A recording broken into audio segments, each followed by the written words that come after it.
The Tiger baseball team has won again, and they are headed to the ACC tournament, running a 12-game winning streak. We're going to talk about baseball and a little bit of softball here. I'm Ryan Cantor. If you haven't already, please subscribe to this channel. I'd really appreciate it. So, Clemson has a 12-game win streak, and they just swept North Carolina to cap off the regular season. Some really great games, great pitching and hitting by Caden Grice to lead the team over the Tar Heels to complete the sweep and end the season with a win.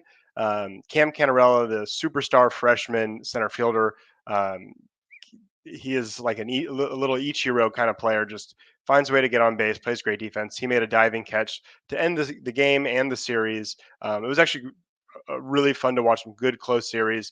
I believe the second game had a wild finish where the Tigers were winning, just trying to close it out, and they just got simple little pop flies that should have been, nothing outs. But just the way the lights and the dusk were working, no one can see them, and they dropped a couple, really maddening, and they came back and won in the bottom of the ninth. So really exciting win for the baseball team, but really they've pretty much locked up.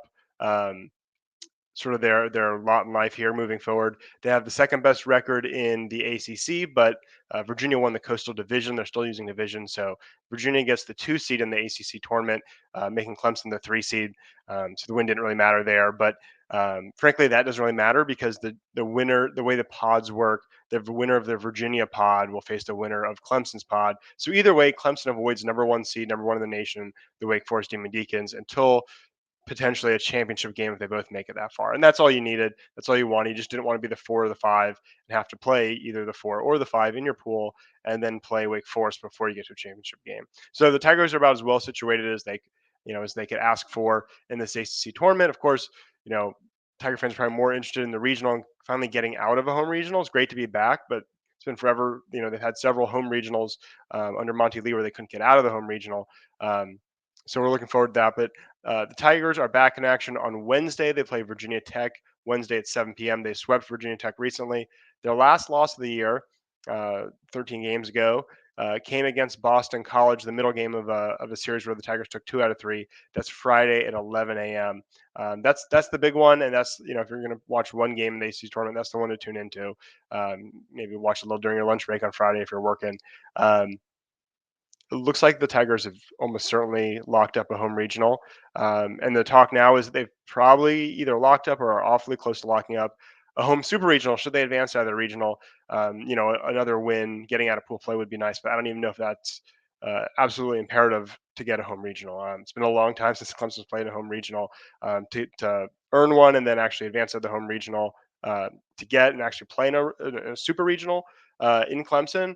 That'd be huge. Caden Grice, of course, has been the story of the second half. Just want to call out some stats for him because he's been outstanding. He has a 3.18 ERA with a great strikeout rate, 82 over 61 and 2/3 innings. So he's been dominant, and he's got 14 home runs, leads the team there, and hitting 296. So just a really all-around player. I think he could win the John Olerud Award potentially. I don't know if there's other players doing anything like this, but he is kind of the Shohei Ohtani of Clemson right now. And then Valerie Keiko over on softball is kind of the other Shohei Ohtani. She's superstar pitcher and hitter. Watched a little women's softball for the first time. The Tigers are good. If you're interested in watching a women's sport, it's probably the best one at the college level that I've watched probably ever. The Tigers are really good. There's not great parity. The difference between a 1 and a 4 in the home regional was really stark. They played UNCG and won 17-2, and the gap there was much bigger than the gap you'll see in any. Even like a 16 versus 1 in men's basketball is probably what it was most comparable to. I mean, the gap was just huge. And then Auburn was pretty good, and Clemson ended up having to play them 3 times, and they won the first one 7-0. Then they lost 2-5 in the rematch, and needed to win a winner-take-all game to advance. They won that 5-1, so they're advancing to the Oklahoma Super Regional. So they're advancing on as the baseball team goes to Durham to start the ACC tournament. Definitely a lot to watch, a lot to be happy about right now for the Tigers. And if you haven't already, please subscribe to this channel. I'll be following both teams as we get deeper into the postseason. Thanks for watching.